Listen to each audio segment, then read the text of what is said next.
महाराष्ट्राची Epstein file भविष्य सांगणारा भोंदू बाबा अशोक खरात याने एक नाही दोन नाही तब्बल शेकडो महिलांचे लैंगिक शोषण केले. आणि याच्यासोबत कोण आहे माहिती का? महिला आयोगाचे अध्यक्ष रुपाली चाकणकर. सगळ्यात पहिले तर मला याच्यावर व्हिडिओज बनवायचा नव्हता, कारण अन्याय झाले, महिलांवर बलात्कार झाले आणि हे सगळं चालू करणारे आपणच आहोत. कारण आपणच अशा भोंदू बाबांना डोक्यावर घेतो, आपल्या आया बहिणींना त्यांच्या समोर घेऊन जातो.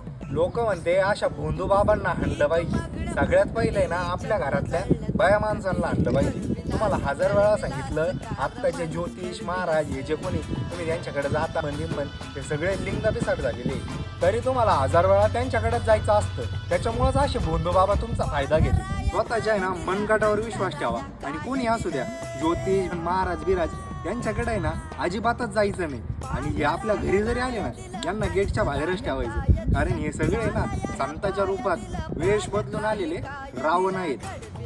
घडविलाच कार माणूस घडविलाच.